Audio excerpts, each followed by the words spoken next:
Bismillahirrahmanirrahim. Assalamualaikum warahmatullahi wabarakatuh.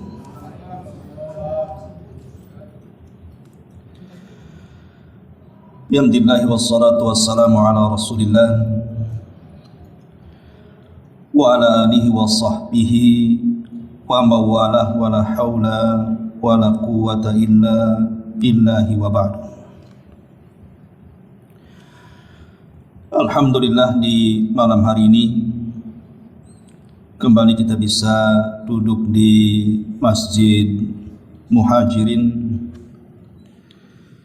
dan senantiasa terus mendoakan kebaikan kepada yang membangunnya dan yang memakmurkannya. Kemudian juga salawat dan juga salam demi keberkahan majelis di malam hari ini kita hadiahkan kepada Rasul kita Nabi besar Muhammad sallallahu alaihi wa ala alihi wasallam. Pembahasan di malam hari ini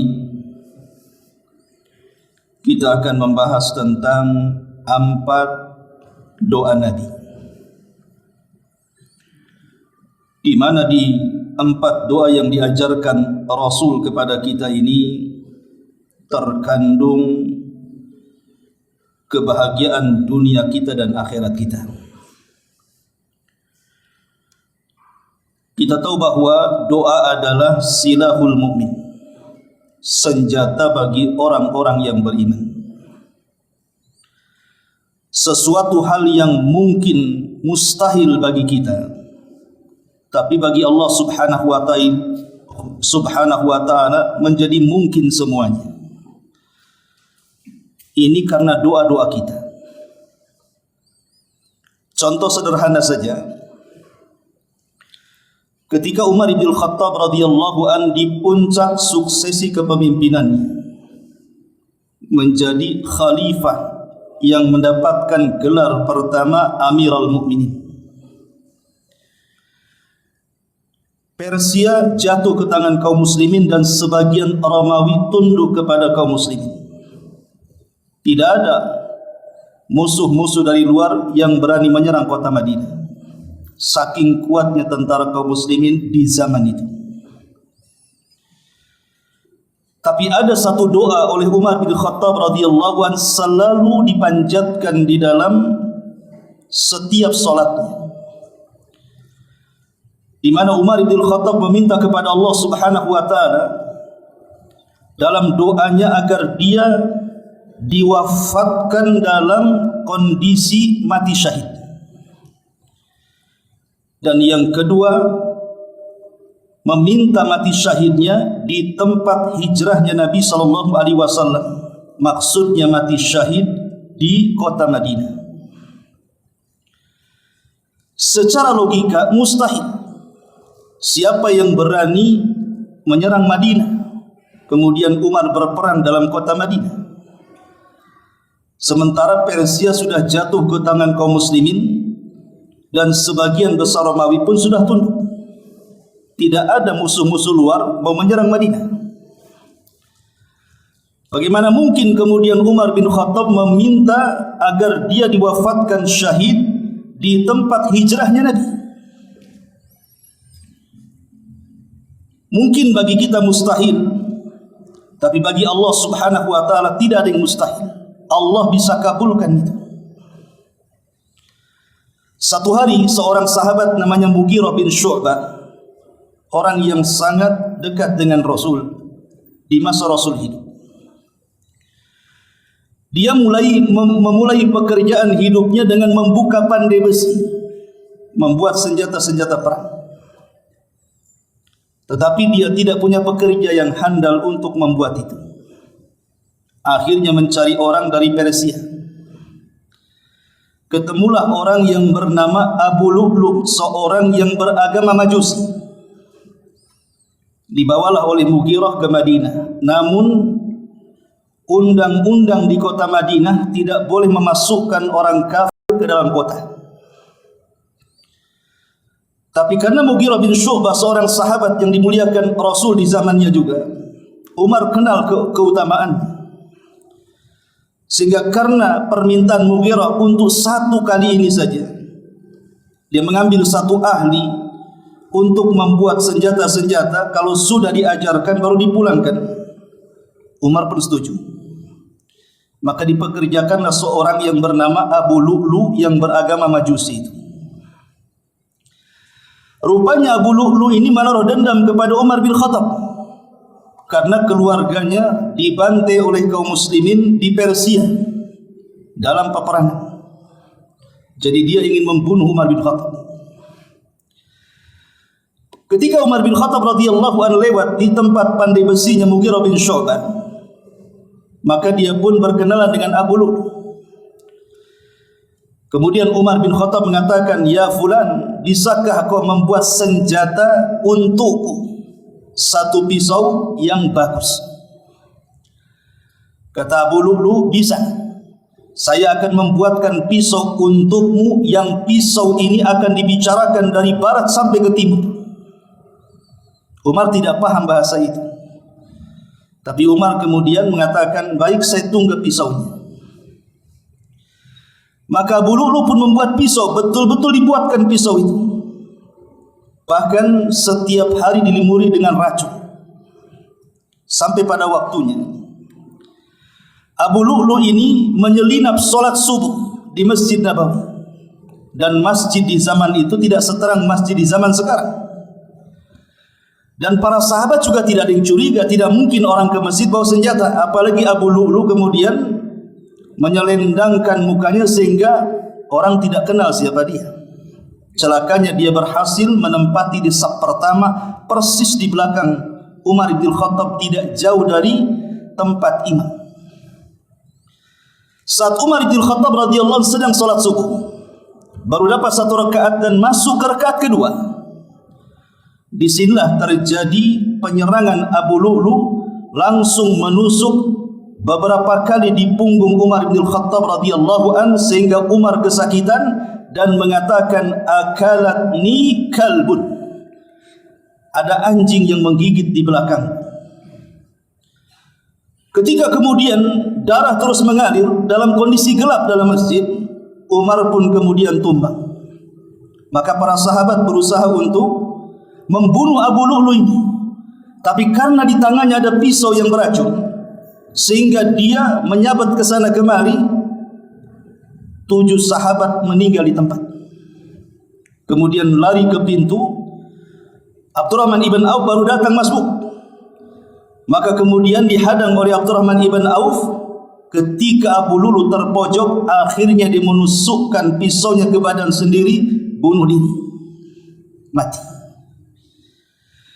Dalam kondisi Umar bin Khattab radhiyallahu anhu pingsan, maka para sahabat membawa Umar ke rumahnya. Beberapa tabib yang handal didatangkan, namun setiap obat yang dimasukkan selalu keluar dari bekas lukanya. Sehingga tabib mengatakan, Amirul Mukminin tidak mungkin tertolong lagi, dia pasti mati. Kemudian ada seseorang yang paham dengan kebiasaan Umar bin Khattab radhiyallahu anhu. Umar itu kalau mendengar suara azan dalam kondisi tidur pun dia langsung terjaga. Jadi kemudian adalah yang berkumandang azan di situ. Maksudnya bukan untuk sholat, untuk membangunkan Umar. Maka betul terjadi setelah ada orang azan, Umar langsung siuman. Masya Allah, orang pingsan lah ya dengar azan, siuman. Kita ini tak pingsan, tidur saja, tak bangun-bangun juga kadang-kadang. Lah ketika itu dia memanggil putranya Abdullah ibn Umar radhiyallahu anhu. Kemudian Umar mengatakan, "Man qatalani?" Siapa yang membunuhku? Maka Ibnu Umar mengatakan, budaknya Mughirah ibn Syu'bah. Maksudnya Abu Lu'lu. Ketika Umar mendengar bahwa yang membunuh dia adalah Abu Lu'lu, seorang Majusi, tiba-tiba Umar tersenyum, kemudian mengatakan, Alhamdulillah, Alhamdulillah, alladzi qatalani rajulun lam yasjud lillahi walau kana sajda. Saking bahagianya Umar mengatakan, alhamdulillah, rupanya orang yang membunuhku adalah manusia yang tidak pernah sujud kepada Allah walaupun satu kali, alias kafir. Kemudian Umar bin Khattab radhiyallahu anhu bertanya kepada orang-orang di sekitarnya, asallan nas, apakah manusia sudah salat? Maka orang-orang mengatakan, sudah wahai Amirul Mukminin Abdurrahman ibn Auf menggantikan diri. Maka Umar bin Khattab radhiyallahu anhu mengatakan, bagus, la hadza fil Islam liman taraka shalah. Tidak ada bagian dari Islam bagi orang yang meninggalkan salat. Kemudian dia pun menghembuskan jiwa terakhirnya dan mati syahid. Kenapa Umar mati syahid? Karena dibunuh orang kafir. Orang yang dibunuh orang kafir itu mati syahid. Di mana Umar meninggalnya? Di Masjid Nabawi. Persis seperti doanya. Itulah doa Umar bin Khattab. Dia minta mati syahid di tempat hijrahnya Nabi. Padahal itu kan mustahil. Siapa yang mau menyerang kota Madinah? Tapi Allah buat cara lain supaya betul-betul dia mati syahid dan meninggal di tempat hijrah Nabi SAW. Berarti kita berdoa kepada Allah itu jangan menyangka Allah tidak sanggup untuk mengabulkan. Sesuatu yang kita anggap mustahil menjadi mungkin bagi Allah Subhanahu wa taala. Ma'asyiral muslimin yang dimuliakan Allah Azza wa Jalla, ini sebagai muqaddimah pembahasan kita bahwa doa adalah senjata bagi kita kaum muslimin. Tapi sayang, tidak ada yang tahu nilai sebuah doa kecuali para nabi dan orang-orang yang mengikuti mereka dengan baik. Sekalipun Al-Quran dan Sunnah sudah menjelaskan tentang keistimewaan doa, masih banyak orang-orang yang malas untuk berdoa. Buktinya setiap ada masalah, banyak di antara kita yang jarang mengeluh kepada Allah Azza wa Jalla, bangun di sepertiga malam tahajud kemudian menengadahkan tangan ke langit meminta ya Rabb ya Rabb. Tapi kebanyakan kalau ada masalah justru mengadu kepada makhluk, mengadu kepada manusia, bukan mengadu kepada Allah terlebih dahulu. Di sini ma'asyiral muslimin wal muslimat rahimakumullah, ada 4 doa rahasia di balik kebahagiaan dunia dan akhirat. Kita tahu bahwa kunci kebahagiaan itu dicari semua orang. Anak kecil ingin bahagia, orang remaja ingin bahagia, orang dewasa ingin bahagia, kakek, nenek ingin bahagia, laki-laki, perempuan, mukmin, kafir, yang hitam, yang putih, semua ingin bahagia. Saya kira tidak mau orang yang menginginkan hidup sengsara susah itu tidak mau, semua pasti ingin bahagia. Tapi terkadang ada orang yang salah ketika mencari kebahagiaan. Lah di sini Nabi SAW memberikan salah satu kuncinya. Ya banyak kunci mendapatkan kebahagiaan itu, tapi saya menyebutkan yang paling afdal, yang paling manjur tentang 4 kunci kebahagiaan dari 4 doa yang diajarkan Nabi SAW. Yang pertama, sebuah hadis dari Shaddad ibn Ausin radhiyallahu anhu. Anin Nabi sallallahu alaihi wasallam qala, sayyidul istighfari an yaqula al-'abdu Allahumma anta rabbi la ilaha illa anta khalaqtani wa ana 'abduk wa ana 'ala ahdik wa wa'dika mastata' a'udzu bika min syarri ma sana' abu'u laka bi ni'matika 'alayya wa abu'u bi dhanbi faghfirli fa innahu la yaghfiru dhunuba illa anta. Kata Nabi sallallahu alaihi wasallam dari sahabat Shaddad ibn Aus radhiyallahu an, dari Nabi sallallahu alaihi wasallam, Rasul bersabda, sesungguhnya istighfar yang paling baik, maksudnya lafaz istighfar yang paling baik adalah penghulunya istighfar. Apa lafadznya? Allahumma anta rabbi, Ya Allah, Engkau adalah Rabbku. La ilaha illa anta. Tidak ada sesembahan yang berhak disembah kecuali Engkau. Khalaqtani wa ana abdu. Khalaqtani wa ana abdu. Engkau yang menciptakan diriku dan aku akan menjadi hamba. Wa ana ala ahdika wa wa'dika mastata'. Aku menetapi janjimu dan janjimu sesuai dengan kemampuanku. A'udzubika min syarri ma sana'tu. Aku berlindung kepadamu dari keburukan perbuatan-perbuatanku. Abu'u laka bi ni'matika alaihi. Aku mengakui nikmatmu kepadaku. Wa abu'u bi dzambi, dan aku mengakui dosa-dosaku kepadamu. Faghfirli, ampuni dosa-dosaku, fa innahu la yaghfiru dzunuba illa anta.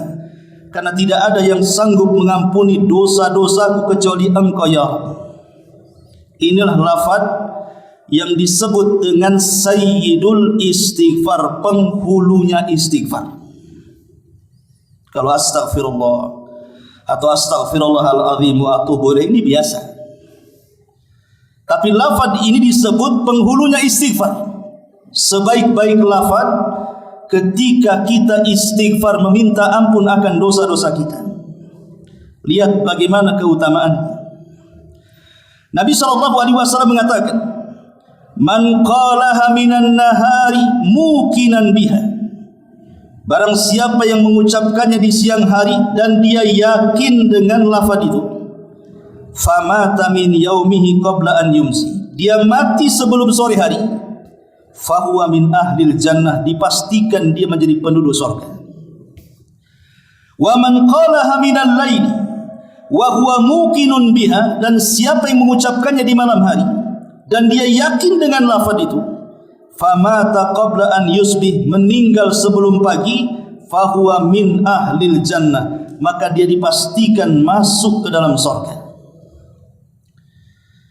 Makanya ajarkan lafaz ini kepada anak-anak kita, terutama orang-orang tua kita yang sakit, yang kita tidak tahu apakah dia masih diberikan usia panjang atau tidak. Berikan lafaz ini kepada mereka, biar ini saja yang dibaca oleh mereka, supaya kalau Allah Subhanahu wa taala takdirkan dia mendawamkan lafaz ini, maka dia mati menjadi penduduk surga, maknanya meninggal tanpa disisakan dosa-dosanya.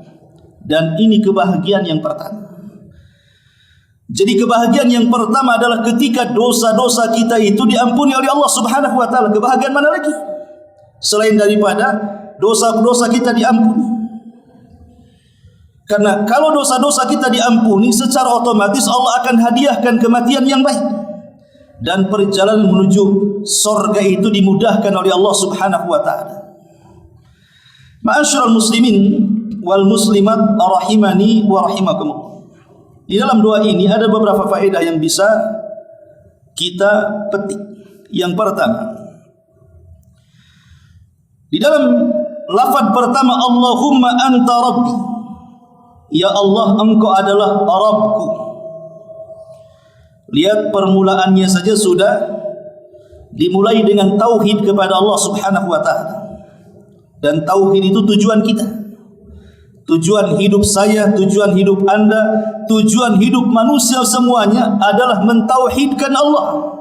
Qul inna salati wa nusuki wa mahyaya wa mamati lillahi rabbil alamin. Katakan sesungguhnya salatku, katakan sesungguhnya kurbanku, katakan sesungguhnya hidup dan matiku untuk siapa? Lillah, semuanya untuk Allah Subhanahu wa taala. Itulah tauhid. Makanya kenapa kemudian lafaz ini disebut sayyidul istighfar? Karena dimulakan dengan tauhid. Sesuatu yang dimuliakan dengan tauhid pasti akan dimuliakan oleh Allah Subhanahu wa taala. Contoh saja, kenapa surah Al-Fatihah itu menjadi induknya Al-Quran, di mana seluruh isi Quran itu terangkum dalam surah Al-Fatihah. Makanya kalau orang sholat baca Fatihah saja itu sudah cukup. walaupun tidak baca surat, sah solatnya. Tapi kalau orang baca surat walaupun 30 juz, tapi dia tidak membaca Fatihah, tidak sah solatnya. Karena yang menentukan sah dan tidaknya itu solat. Sah dan tidaknya adalah Fatihah. Karena dia adalah induk Al-Quran. Lihat Al-Fatihah, dimulakan dengan tauhid. Alhamdulillahi Rabbil Alamin, tauhid. Ar-Rahmanir Rahim, tauhid. Maliki Yaumiddin, tauhid. Ini semua tauhid, keyakinan. Baik berkaitan dengan rububiyah, baik dengan uluhiyah, baik berkaitan dengan nama-nama Allah dan sifat-sifatnya. Itu terangkum di 3 ayat pertama dalam surah Al-Fatihah. Lah sebagaimana juga Al-Fatihah dimulakan dengan tauhid sehingga disebut induk daripada Quran, maka lafaz istighfar ini juga disebut induk dari seluruh istighfar. Ma'asyiral muslimin yang dimuliakan Allah Subhanahu wa taala. Dan kebahagiaan itu diraih ketika memiliki hati yang lapang. Hati yang lapang itulah yang menciptakan kebahagiaan. Walaupun secara materi keduniaan mungkin dia susah, hartanya sedikit, dia pun hidup sederhana, tapi kalau hati lapang, saya yakin dunia ada di genggaman dia. Tapi kalau hati sempit, sekaya apapun Anda, hartanya melimpah di mana-mana, rumahnya megah, kendaraannya mewah, kenikmatan dunia ada di genggamannya, tapi kalau hatinya sempit, semua akan menyempit itu. Contoh sederhana saja. Kita kalau di rumah banyak masalah, maunya keluar saja, padahal rumahnya besar. Malah kemudian nyempil cari hotel gitu ya, cari kamar. Rumahnya besar. Kenapa dia tidak kerasan di rumahnya? Karena hatinya sempit, banyak masalah di situ. Tapi kalau hati lapang nggak akan keluar dari rumah tuh. Itu contoh kecil saja. Dan penyebab hati lapang itu karena tidak ada dosa dalam badannya. Kalau banyak dosa pasti menyempitkan dadanya. Tapi kalau terbebas dari dosa dipastikan lapang dadanya. Lah salah satu yang bisa menghapuskan dosa adalah dengan istighfar, dan lafaz istighfar terbaik adalah sayyidul istighfar. Makanya orang yang senantiasa membaca sayyidul istighfar, Allah berikan kebahagiaan dengan kelapangan dada. Ini yang pertama. Kemudian yang kedua, hadis daripada Ibnu Umar radhiyallahu anhu maqala. Dari Ibnu Umar radhiyallahu anhu dia mengatakan, lam yakun Rasulullah sallallahu alaihi wasallam yada'u haula'i da'awatin hina yumsi wa hina yusbi. Rasul tidak pernah meninggalkan doa-doa ini saat memasuki waktu sore dan saat memasuki waktu pagi. Setiap hari Rasul baca doa ini, atau disebut dengan zikir pagi dan petang. Apa doanya yang diajarkan Rasul yang setiap hari Rasul baca pagi dan sore hari? Allahumma inni as'alukal afiyata fid dunya wal akhirah. Allahumma inni as'alukal afwa wal afiyata fid dini wad dunya wa ahli wa mali. Allahumma astur awrati wa amin rawati. Allahumma hfadni min bayni yadayya wa min khalfi wa an yamini wa an shimali wa min fawqi wa a'udzu bi azamatika an aghtal min tahti. Kata Nabi SAW dalam doanya, ya Allah, aku memohon kepadamu keselamatan dunia dan akhirat. Ya Allah, aku memohon kepadamu ampunan dan keselamatan dalam agamaku, dalam duniaku, dalam keluargaku, dalam hartaku. Ya Allah, tutupilah auratku, berilah rasa aman terhadap ketakutanku. Ya Allah, janganlah aku diberikan kejahatan di depanku, di belakangku, dari kananku, dari kiriku, dari atasku. Dan aku berlindung juga dengan keagunganmu agar jangan dibinasakan secara tiba-tiba dari bawahku. Lihat secara arti saja sudah luar biasa doa ini, membawa kebahagiaan dunia akhirat. Di sini Rasul sallallahu alaihi wasallam menyebutkan beberapa masalah di sini. Pertama, meminta kepada Allah Subhanahu wa taala al-afiyata fid dunya wal akhirah, keselamatan dunia dan keselamatan akhirat. Siapa yang tidak ingin selamat dunia? Siapa yang tidak ingin selamat di akhirat? Semua ingin selamat. Selamat dari penyakit, selamat dari kefakiran, selamat dari masalah. Semua ingin selamat di dunia ini. Apalagi setelah kematian, selamat dari adab kubur, selamat di padang mahsyar, selamat dari api neraka. Siapa yang tidak ingin keselamatan? Kemudian kata Nabi SAW, Allahumma inni as'alukal afwa wal afiyah. Ya Allah, aku meminta kepadamu ampunan dan juga keselamatan. Pertama, fi dini, dalam agamaku. Yang kedua, wa dunyaya, dalam duniaku.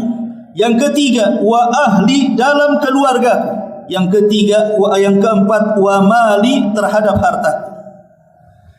Doa ini meminta kepada Allah agar agama kita selamat, tidak sesat, agar dunia selamat, tidak fakir, tidak miskin, tidak sakit, tidak pikun. Selamat keluarga, tidak ada yang mengganggu. Selamat harta, tidak binasa. Ini kebahagiaan namanya. Bukankah yang kita cari adalah kita ini memiliki agama yang benar, kemudian kebahagiaan dunia yang benar, memiliki keluarga yang berkah, harta yang berkah, apalagi kebahagiaan ini? 4 perkara ini kita yang cari di dunia ini. Kemudian juga Allahumma astur aurati. Ya Allah, tutuplah auratku. Betapa banyak orang yang stres, orang yang sengsara ketika aibnya terbongkar. Jangan lagi banyak-banyak, satu aib saja terbongkar, itu membuat malu satu jagat raya. Dan itu sudah kita bisa saksikan lah kan, tokoh-tokoh besar di negeri kita ini. Satu aibnya dibongkar saja, entah dia selingkuh, entah dia korupsi, entah dia memiliki catatan kriminal yang dulu ditutup-tutupi, tiba-tiba terbongkar ke permukaan, menguap kemana-mana. Hanya satu aib dibongkar, malunya luar biasa itu. Macam mana kalau semua aib dibongkar, satu saja sudah merontokkan dia. Di sini Allah mengajarkan, Rasul mengajarkan doa, Allahumma astur aurati. Ya Allah, tutupi aibku. Dan menutup aib itu, alhamdulillah kita bersyukur kepada Allah Azza wa Jalla. Kita ini punya Tuhan, punya Rabb, yang salah satu namanya adalah As-Sittir. Allah itu zat yang maha menutup aib. Padahal kita ini setiap hari melakukan dosa, malam hari kita berdosa, tapi Allah masih tutup aib kita di siang hari. Di siang hari kita berdosa, Allah masih tutup aib kita di malam hari. Tetapi ada orang-orang yang tidak memiliki rasa malu. Allah sudah tutup aibnya, dia bongkar sendiri aibnya. Makanya Nabi SAW mengatakan, nanti pada hari kiamat ada orang-orang yang datang kepada Allah membawa pahala sebesar gunung Tihamah. Besar gunung Tihamah, gunung terbesar kedua setelah Uhud, gunung Tihamah. Tapi ketika menghadap Allah, tiba-tiba pahala sebesar gunung itu dihancur leburkan oleh Allah tanpa sisa, dan Allah tidak menerimanya. Ketika orang ini mengatakan, ya Rabb, salah apa aku? Kenapa pahala ini kau hancurkan? Maka Allah Subhanahu wa taala memberitahu, sebagaimana sabda Nabi SAW, idza khalau bimaharimillahi intahakuha. Karena dia ketika bersendirian antara dia dengan Allah, di hadapannya ada kemaksiatan, dia langgar kemaksiatan itu, seolah-olah dia tidak tahu Allah tahu, seolah-olah dia tidak tahu Allah melihat, seolah-olah dia tidak tahu Allah mendengar. Salah. Allah melihat, Allah mendengar, Allah maha mengetahui. Allah sudah tahu kunci kita. Dan kapanpun Allah mengungkap aib kita, bisa mudah bagi Allah Subhanahu wa ta'ala. Makanya kita meminta kepada Allah agar ditutupi aib-aib kita. Dan ini sebuah kebahagiaan, masih ditutupi aib kita. Kemudian Allahumma hfadhni min baini yadai wa min khalfi, wa an yamini, wa an shimali, wa min fawqi. Ya Allah, jaga aku dari keburukan yang datang dari depan, yang datang dari belakang, yang datang dari sisi kanan dan kiri, yang datang dari atas. Kita tahu bahwa keburukan dalam badan kita ini ada dua macam. Ada keburukan dari luar, ada keburukan dari dalam. Keburukan ini disebutkan di dalam Al-Quran dalam dua surat. Pertama suratul Falaq, dan ini keburukan yang mengancam di luar badan kita. Yang kedua suratul Nas, dan itu keburukan yang mengancam di dalam badan kita sendiri. Adapun suratul Falaq, Allah mengatakan min syarri ma khalaq, keburukan yang datang yang Allah ciptakan. Bukankah tidak semua ciptaan Allah itu baik? Ada juga ciptaan Allah yang tidak baik. Pepohonan, ada yang bisa dimakan buahnya, ada yang tidak dimakan, mungkin beracun. Ikan-ikanan, ada yang bisa dimakan, ada yang tidak bisa karena beracun. Jadi makhluk Allah itu tidak semua baik. Ada juga yang tidak baik, bahkan bisa membunuh. Makanya kita berlindung dari makhluk yang Allah ciptakan. Begitu juga manusia. Kita kenal di depan kita ini orangnya baik, di depan kita, rupanya di belakang kita dia pula menusuk kita. Nampaklah dia itu muamalahnya luar biasa dengan kita, rupanya dia pula musuh bebuyutan kita. Kita tidak tahu. Namanya manusia itu makhluk, ada yang baik, ada yang tidak baik. Kita meminta kepada Allah dari keburukan makhluk ini. Min syarri ma khalaq wa min syarri ghasikin idza waqab. Dan dari malam apabila menutupi dan menjadi gelap. Malam adalah sebuah keburukan bagi kita. Makanya kita dilarang untuk banyak keluar di malam hari kecuali karena ada sebuah hajat. Karena malam ini kekuatan setan meningkat. Lihat, semua maksiat itu ada di malam hari. Tukang sihir ngirim sihir di malam hari. Orang hasad mengirim penyakit ain di malam hari. Diskotik, lokalisasi, tempat judi, tempat mabuk, pelacuran, semua ada di malam hari. Terkadang kita ini keluar di malam hari, sebenarnya tidak ada niat jahat, tetapi karena setan menguat di malam hari, muncullah kemudian niat-niat jahat itu. Kita berlindung dari kegelapan malam karena di belakang gelap itu ada setan yang berusaha untuk mencelakakan kita. Kemudian yang ketiga, wa min syarri hasidin idza hasad. Wa min syarri naffatsati fil 'uqad, dan dari hembusan-hembusan wanita-wanita tukang sihir. Jadi sihir adalah musuh kita yang ada di luar sana. Bisa saja ada orang yang hasad kepada kita, kemudian mengirim sihir kepada kita. Kemudian yang terakhir, wa min syarri hasidin idza hasad, orang yang hasad. Orang yang hasad ini tidak bisa diketahui, seperti mencari ikan di air yang keruh. Kita tidak tahu, kita memiliki tetangga banyak, samping kiri kanan belakang depan. Yang hasad dengan kita itu yang siapa yang tahu? Tidak ada. Terkadang dianggap baik, rupanya dia pula yang hasad. Lah ini musuh-musuh ini semua di luar kita.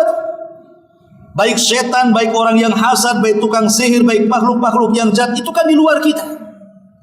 Dan satu waktu mereka bisa menyerang kita dari depan, dari belakang, dari samping kiri, dari kanan, dari atas, kan itu. Atau musuh yang ada dari dalam. Apa itu? Hawa nafsu.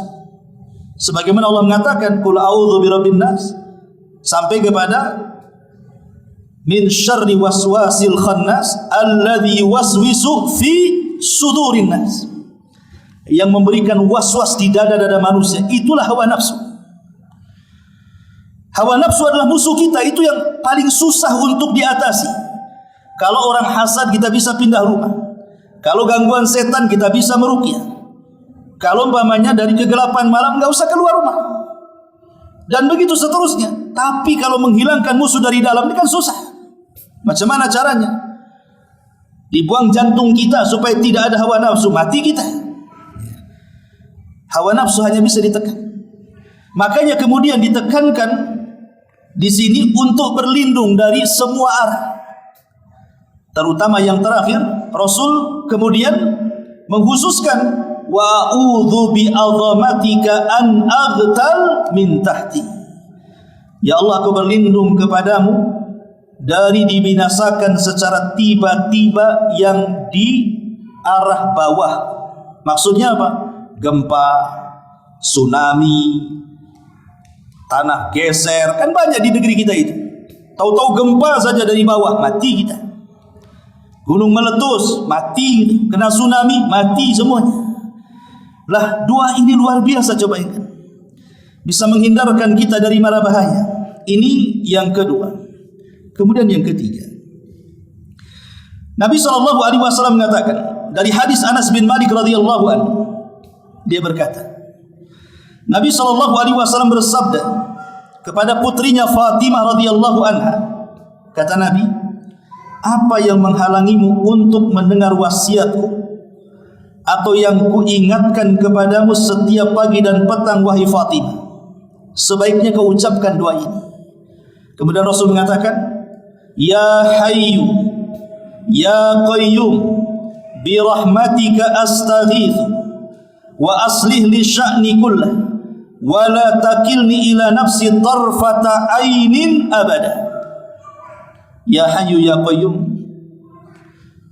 bi rahmatika astaghitsu, wahai Rabb yang maha hidup, wahai Rabb yang maha berdiri sendiri, yang tidak butuh segala sesuatu kepadanya, dengan rahmatmu aku memohon pertolongan kepadamu. Aslih li sya'ni kulli, perbaikilah segala urusanku semuanya, selesaikan semua masalahku semuanya ya Rabb. Wala takilni ila nafsi tarfata ainin abada, dan janganlah engkau menghilang dari diriku walaupun sekejap mata selamanya. Lihat doa ini, walaupun pendek, tapi kandungan maknanya luar biasa. Siapa di antara kita yang tidak ada masalah? Mustahil. Orang yang tidak ada masalah itu hanya ada di sinetron saja. Tapi dalam kehidupan nyata, setiap manusia punya masalah. Masalah kesehatan, mulai juga dia sakit parah, meringkuk di ranjang bertahun-tahun, duduk di kursi roda bertahun-tahun, kadang-kadang koma tidak mati-mati berbulan-bulan. Ataupun masalah ekonomi, dulu memang dia jaya, akhirnya terpuruk burung tikar, sudah tidak gagah lagi, tidak bisa sombong lagi.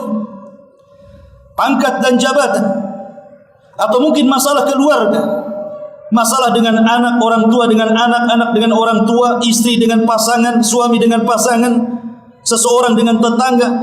Masalah itu macam-macam, mau ekonomi, kesehatan, umur dan begitu seterusnya. Tidak ada satu manusia yang lepas dari masalah selama kita ini hidup di dunia. Selama kita hidup di dunia pasti ada masalah. Terkadang sifat masalah itu satu belum kelar, datang masalah yang lain. Terkadang bertumpuk-tumpuk tuh masalah itu, sehingga ada orang yang akhirnya seperti benang kusut, tidak tahu mau narik dari mana. Itulah terkadang sifat masalah seperti itu. Tetapi orang yang beriman harus yakin, yang namanya masalah itu datang dari Allah Subhanahu wa taala, dan Allah juga zat yang akan mengurai masalah. Makanya di sini Rasul mengatakan, aslih li sya'ni kulli, ya Allah, perbaikilah, selesaikanlah semua masalahku. Wala takilni ila nafsi tarfata ainin abada, dan jangan kau menghilang ya Rabb walaupun sekejap mata dari diriku. Kenapa? Sebab kalau Allah Subhanahu wa taala sampai tidak mengurus kita, tidak menolong kita, masalah sekecil apapun akan sulit untuk diuraikan.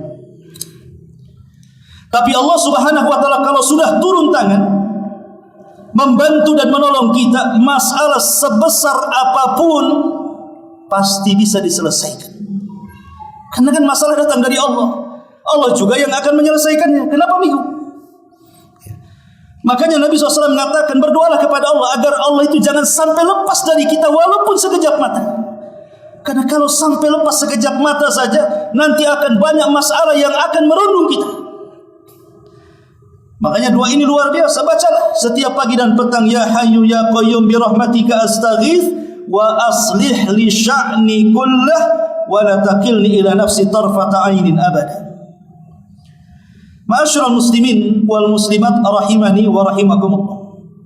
Dan yang terakhir, yang nomor 4, hadis Anas ibn Malik radhiyallahu anhu, dia mengatakan, kana aktsaru du'ain Nabi sallallahu alaihi wasallam, Allahumma atina fid dunya hasanah wa fil akhirati hasanah wa qina adzabannar. Muttafaqun alaih. Dari Anas ibn Malik radhiyallahu anhu, dia berkata, doa yang paling banyak dibaca Nabi, doa yang paling banyak dibaca Nabi adalah Allahumma atina fid dunya hasanah. Ya Allah, karuniakan kepada kami kebaikan di dunia ini. Wa fil akhirati hasanah, dan karuniakan kepada kami kebaikan di akhirat. Wa qina adzabannar, dan selamatkan kami dari siksa api neraka. Doa ini bukan hanya Nabi SAW sering membaca,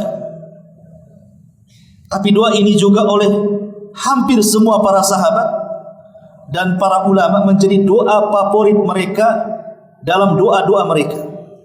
Makanya doa ini di masyarakat awam itu disebut doa sapu jagat, di mana semua doa yang diajarkan Rasul itu terangkum dalam doa ini. Bayangkan semua doa yang diajarkan Rasul itu terangkum dalam doa ini. Rabbana atina fid dunya hasanah wa fil akhirati hasanah wa qina adzabannar. Abdullah bin Mas'ud radhiyallahu anhu yu'allimun nasa an yad'u bi hadhihi da'wati kubayt as-salam fi salat. Sahabat Abdullah bin Mas'ud radhiyallahu anhu apabila mengajarkan doa untuk dibaca ketika salat sebelum salam, maka Abdullah bin Mas'ud selalu mengajarkan manusia untuk memperbanyak doa ini. Rabbana atina fid dunya hasanah wa fil akhirati hasanah wa qina adzabannar. Baca sebelum salam dalam setiap salat. Tentu dalam tasawuf akhir, setelah kita membaca tahiyat, setelah kita membaca syahadat, setelah kita membaca salawat, setelah kita membaca 4 perlindungan, Allahumma inni a'udzubika min adzabi jahannam wa min adzabil qabri wa min fitnatil mahya wal mamat wa min syarri fitnati masihid dajjal. Baru doa ini atau doa yang kemarin kita ajarkan, Allahumma inni a'udzubika minal ma'tham wal maghrib, atau doa Rabbana atina fid dunya hasanah wa fil akhirati hasanah wa qina adzabannar. Ini merangkum semua doa. Enggak perlu dirinci. Enggak perlu dirinci, ya Allah kasihlah saya rumah, kasih saya tanah, kasih saya uang, kasih. Enggak perlu. Karena itu sudah masuk pada kalimat kebaikan dunia. Terkadang kita ini kan mau merinci. Makanya Nabi SAW nanti di akhir zaman akan muncul orang-orang yang ketika berdoa itu melampaui batas. Para ulama hadis mengatakan maksudnya melampaui batas apa? Maksudnya adalah ketika dia berdoa, dia rinci semuanya. Rinci semuanya tadi. Ya Allah, saya belum punya rumah, kasih rumah. Ya Allah, gaji saya baru segini, tolong tambah lagi. Ya Allah, saya berikan tanah, berikan istri yang cantik, yang kaya, yang molek, dan begitu seterusnya. Dirinci satu-satu, tidak perlu. Itu berlebihan dalam doa. Cukup mengatakan, ya Allah berikan kebaikan dunia, maka itu semua masuk di situ. Rumah bagus, kebaikan dunia. Kendaraan yang bagus, kebaikan dunia. Pasangan yang soleh dan soleh, kebaikan dunia. Anak-anak yang soleh dan soleh, kebaikan dunia. Kendaraan yang baik, kebaikan dunia. Tetangga yang baik, kebaikan dunia. Apalagi? Ya. Makanya ini doa yang merangkum semuanya. Anas ibn Malik radhiyallahu anhu mengatakan, jadi Anas ibn Malik radhiyallahu anhu satu hari berdialog, kemudian ditanya, ya Anas, engkau kan menemani Rasul 10 tahun. Karena Anas bin Malik itu kan pembantu Nabi selama 10 tahun. Dari usia 10 tahun sampai usia 20 tahun sampai Rasul meninggal. Anas bin Malik menjadi pembantu Nabi SAW. Seorang mengatakan, ya Anas, sesungguhnya saudara-saudaramu yang datang kepadamu dari Basrah sana, mereka meminta agar engkau mendoakan bagi mereka kepada Allah. Maka kemudian Anas bin Malik radhiyallahu anhu mengatakan, baik, saya akan doakan mereka. Apa doanya Anas bin Malik? Allahumma ighfir lana warhamna wa atina fid dunya hasanah wa fil akhirati hasanah wa qina adzabannar. Kata Anas bin Malik, ya Allah, ampuni kami dan mereka, rahmati kami dan mereka, berikan kepada kami kebaikan dunia dan mereka, berikan kepada kami kebaikan akhirat dan mereka, dan jauhkan kami dan mereka dari azab yang sangat pedih. Lihat para sahabat ketika meminta agar didoakan, doa seperti ini. Jadi kalau seandainya antum ini dimanapun berada, tiba-tiba ada mungkin saudara kita yang minta doa, ujuk-ujuk minta doa sama kita, tolonglah doakan saya, tolong doakan saya. Kan sering mungkin ya, ada sebagian orang yang datang kita minta doa tuh. Maka bacalah doa Anas bin Malik.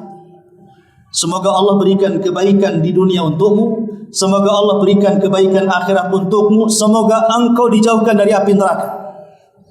Itu doa yang paling baik. Ajarkan seperti itu. Kalau tidak bisa bahasa Arabnya, pakai Indonesianya kan gitu. Sama saja, Allah Maha tahu. Tapi kalau diajarkan bahasa Arabnya, saya kira semua tahulah kalau doa sapu jagat ini. Sampai ada lagunya pula doa ini. Intinya bahwa doa ini luar biasa. Apa faedah doa ini? Ma'asyiral muslimin yang dimuliakan Allah Subhanahu wa taala. Faedah doa ini bahwa ada 3 masalah dalam doa ini. Pertama, minta kebaikan dunia. Dan ini di dunia.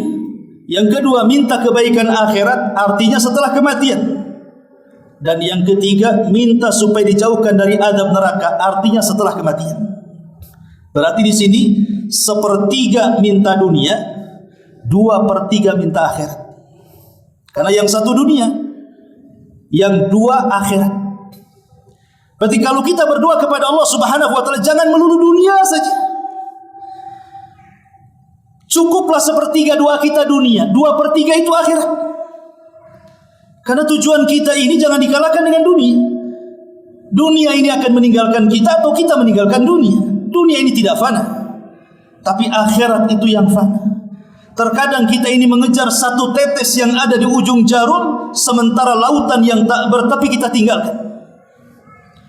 Ketika Nabi SAW mengatakan, kalau seandainya satu dunia manusia berkumpul di satu lapangan, mulai dari yang awal, maksudnya dari Adam, sampai yang terakhir mendapatkan trompet sangkakala Israfil, dibangkitkan semuanya. Berapa itu jumlahnya?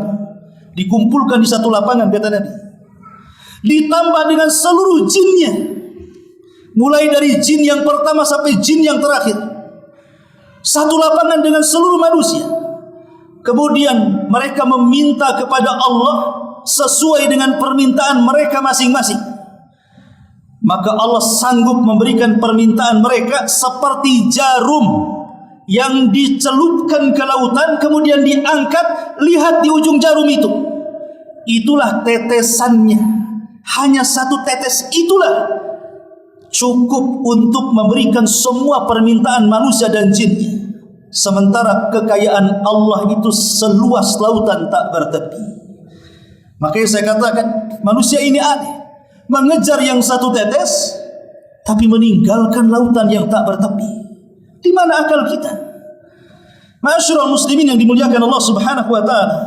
Maka doa ini luar biasa. Makanya kalau kita rangkum dari semuanya, ada 4 poin kunci kebahagiaan dalam 4 doa ini. Dalam doa pertama, bicara soal pengampunan dosa. Pada doa yang kedua, keselamatan dunia, agama, harta dan keluarga. Pada doa yang ketiga, kebaikan yang menyeluruh dalam setiap perkara, karena Allah ikut campur tangan menyelesaikan di dalamnya. Dan yang terakhir, mendapatkan kebahagiaan dunia dan kebahagiaan akhirat, dan kita tidak akan dimasukkan ke dalam neraka. Faman zuhziha 'anil nar wa udkhilal jannah faqad faz. Siapapun yang dikeluarkan dari api neraka dan dimasukkan ke dalam surga, itulah kesuksesan yang sebenarnya.